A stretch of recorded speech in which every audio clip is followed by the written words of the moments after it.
Матричл 1. За 10 минутанд тоглоод одоо үзээд тэгээд тоглох боломжтой гамбитуудыг бол бэлдсэн байгаа. За эхнийх дээр болохоор Danish Gambit орж байгаа. За E4 E5. За D4 гээд дээр болохоор яалтчгүй E эдэн. За дахиад C3 өгч байгаа. Цагаанаас одоо энэ гамбитийг хийснээр ямар давуу тал авч байгаа юм бэ гэхээр за бодны хөлхөөн дээр бол илүү болж байгаа. За тэмээ C4 гарсны дараа морь C6. За тэгээ морь C3 үдэн. За цагааны тоглолт бол одоо маш энгийн. Гарааны 3 зарчмын дагуу бодоо гарлаа, ноёны аюулгүй байдлаа хангалаа. За тэгээ тэмээгээ гаргалаа. За тэгснийхээ дараа төв рүү бол тоглоно. За дахиад одоо хүүгээ өглөө. За ингээд хоёр дахь хүүг бол хараас хүлээж авч байгаа. Энэ болохоор одоо харын тоглолт бол маш эрсдэлтэй хувилбар. За эзний дараа E5 задлаад мөр E4 дээр болохоор тэмээ хөвтлөө задлсны дараа цагаанаас илүү болчихж байгаа. За энэ дээр бирс F3-аас заавал шалах гэдэг шаардлагагүй бирс D5-аас бас шалж болж байгаа.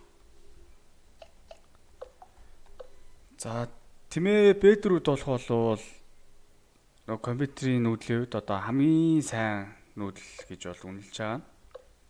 За морь C3 гараад морь F6 гарахт нь бол бирс B3. За энэ нүүдэл яагаад сайн бэ гэхээр богино сэлгээгээ гаргаж байгаа. Тийм давуу талтайгаа. За харж байгаа бол хоёр тэмээ бол ноён руу чиглэсэн байна. За морь яа гарч байгаа гэхээр F4-ийг дэмжин дээрээс нь богино сэлгээсний дараа морь G3 гээд морь H5 гээд ноён руу явахад илүү амар болж байгаа. За энэ ойрлоос бол цагаан одоо төв рүү 2 тэргээ гаргасны дараачаар E5 дүрээд илүү болно. За тэгвэл энэ Danish Gambit дээр counter gambit-ийг харъя. Идлээ D5. За хараас болохоор шууд одоо gambit руу орё гэж байна. За тэмээ F7 идээд за цагаанс ингээ бирсийг авчиж байгаа боловч зөрөөд бирсийг авчиж байгаа. За энэ төгсгөл дээр одоо хүү тэнцүү. За цагаанаас одоо морио гаргалаа, богино сэлгээлээ F4 E5 гэх байдлаар зайн давгаа авч тоглоно. За Danish Gambit-ийн дараа Vena Gambit-ийн талаар танилцъя. За морь C3 гарч байгаа. За F4 байна. Ноёны Gambit-ийн хувилбартай төстэй. Гэхдээ нөгөө нэг харын дата хувилбарыг нь бол одоо хүчийн сулруулсан гэж ойлгож болно. Илүү тийм аюулгүй сейф талаасаа хувилбар байгаа. За яг цагаанаас нөгөө ноёны гамбитийг тулаад ингээ хоёр хөнгөн бод энтрээ сул өгөө тоглохоор эвгүй санагддаг. Одоо тоглогч нар байвал ийшээ бас орж болно. За D6-гийн ийм хамгаалсан хувилбар дээр цагаанаас болохоор одоо гарааныхаа зарчмын дагуу боднуудаа гаргалаа. Ноёнгоос илэглээ. За тэгээ төв рүү зохиход бол илүү болдог тийм зөв тогтолтой. За эндээс болохоор дата бол нөгөө компьютерийн одоо хамгийн сайн нүүдэл. Гэхдээ эндээс зүгээр богино талдаас хэлгээд тэмээ F4-гээд тоглоход бол илүү тийм хүний хувьд бол тухтай. За D5 морь C3 F4 задлахад болохоор за эзэн үед нь одоо E5-аас задлаад за морь G8 гээд ухрах юм бол ер нь бол буцаа шатраа өрөөд эхэллээ гэж бол үзэж болно. Цагаанаас бол их давуу байрлал явнаа. Төв авлаа. За тэмээ B5 одоо сайн дуулаа. Яагаад гэвэл одоо тарын морь C6 нүдлийг байхгүй болгож байгаа. За тэгснийхээ дараачаа сулруулад ийшээ явж. За тэмээ F4 идлээ. За хараас шунаад одоо ийшээ идэх юм бол тэмээ F7 идээд одоо шууд бирсийг авчлаа гэж бас бодож болохгүй. За одоо эндээс 3 сайн нүүдэл хийж дуусгачаа. Тэмээ G5 морь F6 ач. Тэгэхээр бирсийг шалаад за дахин шалаад за тэгээд бирсийг авах нээлтийн нэгээд ерөөдөө цагаанс болоод байгаа. За тэмээ 6 за Vena дээр ингээ явчаад одоо D5 гэдэг нөгөө ноёны гамбитийн counter gambit те. За энэ нүүдэл дээр болохоор цагаан бирс F3 гарлаа. Төлөвлөгөө болохоор D4, тэмээ D3, морь E2. За тэгээ богино талдаас хэлээ. За энэ нөхцөлд болохоор хараас юу хөстэй вэ гэхээр F6 л гэсэн нүдлийг хийнэ. За тэгхгүйгээр ерөөдөө тоглолт бол цаашаа явахгүй. За яг энэ ойролд болохоор харын F6 бол одоо хамгийн сайн нүүдэл. За энэ дээр цагаан одоо зүгээр бирс H5 гээд G6 ихт нь шидээд одоо ингээд дант байдлаар тэнцэж болно. За хэрвээ хожлын төлөө тоглоё гэвэл E6 зүгээр хүү өгчөж байгаа. За харын тэмээ муудцсан, тэрэг муудцсан. За ингээд F5 төрөх юм бол дахиад тэмээ муудчих чаа. За энэ болохоор нөө байрлалын шид байгаа. Одоо тактикийн шидэхээс илүү. За ингээд асуудалгүй. За заалт харж байгаа бол баг цагаан нэг жоох илүү заалт байгаа. За ноёны гамбит хамгийн алдтай гамбитыг харъя. Эндээс болохоор хар ер нь D5 гээд нөгөө байрлалын тоглогч нар ч юм уу эрсэл гарахгүй тоглоё болдог. За хэрэг хүлээж авсан нөхцөл морь гаргалаа. За харын хамгийн хурц хөлбөр тэмээ гаргалаа. За эд үед нь бирсээр идээд за бирс F6 гээд одоо солих үед нь сольчих тий. За тэр үед нь дахиад нөгөө гамбитийнхаа зарчмын дагуу дахиад шугамаа нэ. За нээсний дараа цагаанд бол бод хэрэггүй. За харын ноён л хэрэгтэй гээд дахиад задлж чаа. За өгснөөхөө дараачаар D4 гээд одоо цагаан хамаг идэвхтэй бодоо шидчихэж байгаа болохоор дараачийн боднууд бол гарах хэрэгтэй. За эд үед нь дахиад тактикийн шугамар бол үүсэж байгаа. За бис F6-ийн үед нь идлээ. За тэгээд морь C3 гээд одоо шугамууд ашиглаад тоглоноо. За морь C6 гарлаа гээд морь E4 нүгээд одоо цагаанаас илүү болох байдлаар. За Кохроны гамбит гэн.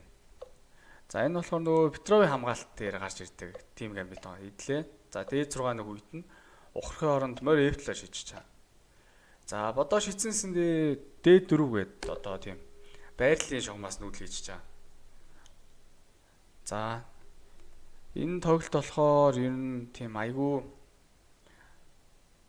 одоо байрлалыг барьсан. За ойлгол шаардсан талдаа.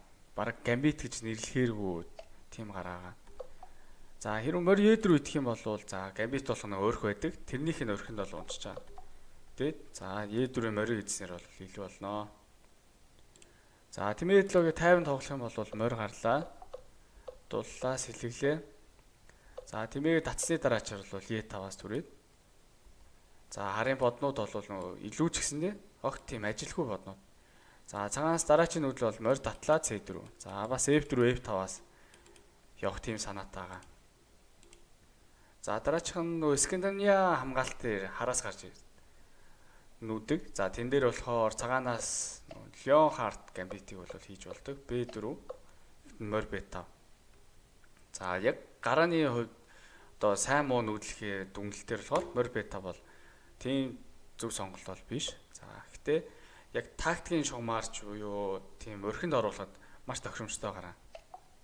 За C6 муу нүүдэл тэмээ F7 шидлээ. Идэхээр бис H5. За тарын уяа хаашаач орсоо одоо морио сөхөд A5 бисийг бол цагаанаас олж идэнэ. За тэгснэр бол тав болж байгаа.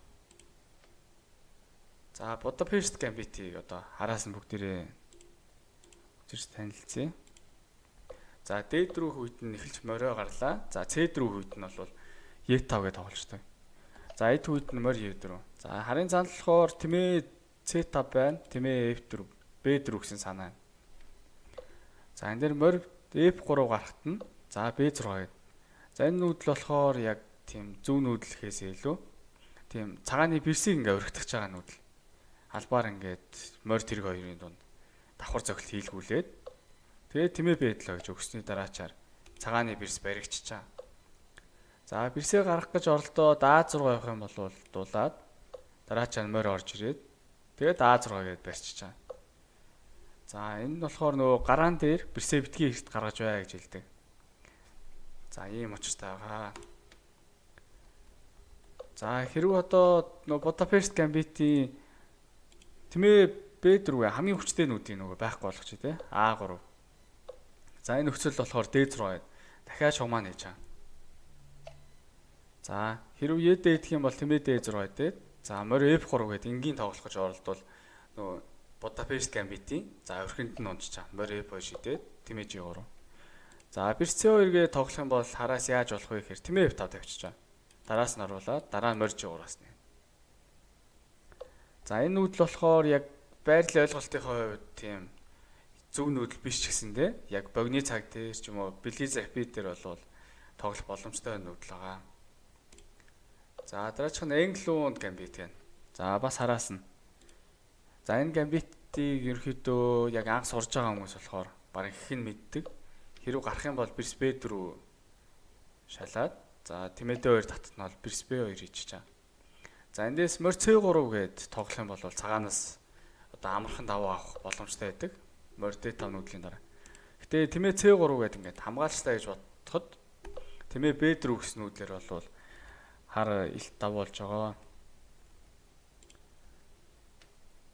За хэрэг идэх юм бол идлээ. За дараагийн нүүдэл бол C2 идээд за A1-ийн тэргийг идэх. Одоо морь гарлаа ихэд шууд ингээд бисийг авчих жишээ нэ. За хараас нь бол би энэ гарааг одоо зөвлөж байгаа. Одоо Baltic Defense гэдэг. Гэхдээ надад бол тийм Gambit-ийн шин чанартай бол санагцсан. Хар болохоор яг хүү золиосж байгаа гэхээс илүү төвөө золиосж байгаа. За хэрвээ Brisbane 3 гээд нөгөө нэг Тимээ эрт гарсныг ашиглая гэд Бэдл руу товтлох юм бол E5-аас нь дахиад өгчөж байгаа. За хараас бол 3 үг өгчөж байгаа. 1 2 3. За цагаан Бэдлийг сонгож идэх юм бол морь дээдлөө. Хард бол хүү хэрэггүй. Харин одоо бодны хөллөгөө бол хэрэгтэй. Идлээ Тимээ Бэд рүү. За энэ дулаа бол тийм гинт гарч ирээд цагааны ноёныг айгүй эвгүй болгочихж байгаа. За хар бол ингээ бүх хөллөгөөгөө хийсний дараачаар одоо шууд дээгийн шугамаа нэгээл одоо хожлын товтлогоо ихт бол бэлэн болж байна. За ер нь тоглож сурвал бол юм Baltic Gambit бол тийм айгүй сонгодог. За Тимээ 5, Тимээ B1. За A2 руу идэх гээд байгаа болохоор A1 дээр тэрэг хамгаална. За тэрэг хамгаалахаар нь морь C6 гараад за D4 рүү товтлож байгаа. Хамгаалахаар нь 3-0 гээ дахиад товтлож байгаа. Тэгэхээр E3 хамгаалангууд нь одоо D1-ийн бирс дээр тэрэг бирс 2 давхар зогч болохоор E5-аас задлаад. За ингээд нөгөө B1-ийн морь байхгүй болсон болохоор тийм Тимээ B4-ийн нүүдэл бол маш хүчтэй орж ирж байгаа. Идлээ. За ингээд бол хүү ил болчихж байгаа. Хараас гарааны хэсэг дээр хүү ил болчихж байна. За бас ноёны аюул байдал аль хэдийн хангагдсан. За Скандинавиа хамгаалт гэдэг. За энийг бол нөгөө хараас нь оруулж ирсэн. Одоо E4 дээр E5 гэж туллаад ирэнгүүт цагаанаас нөгөө айгүй их гамбитууд хийгээд байдаг. За дээр болохоор гамбит дөртгүүгээр айгүй тийм эвтэйхэн тоглолтыг бол үзүүлж болдог. За хэрвээ танил одоо энэ байралтай танилцахыг хүсвэл за личесийн доор одоо description хэсгээр байгаа тийшээ ороод үзээрэй. За энэ бичлэгээ Baltic Gambit-аас хамгаалах аргаар дуусгая. За D4 D5 орж ирлээ. C4 хийх үед бол Тимээ F5 авчдаг. За энэ дээр болохоор яг хамгаалт байгаа. Гэхдээ энэ бичлэг дээр бол хэлж өгөхгүй. За манай доктортой ангид суугаад одоо 1 сарын онлайн хичээл аваад за тэрүүгээрээ болохоор ингээд өөрхөө мэдгүй ч юм уу асуух юм байвал асуугаад тэрийн чөлөөтэй хариулаад явахаар байгаа. За тэгээ энэ бичлэгтээ цуг байсан баярлалаа. За гараануудаа Belize юм уу Rapid дээр онлайнаар турч үзэх тохиромжтой байгаа шүү.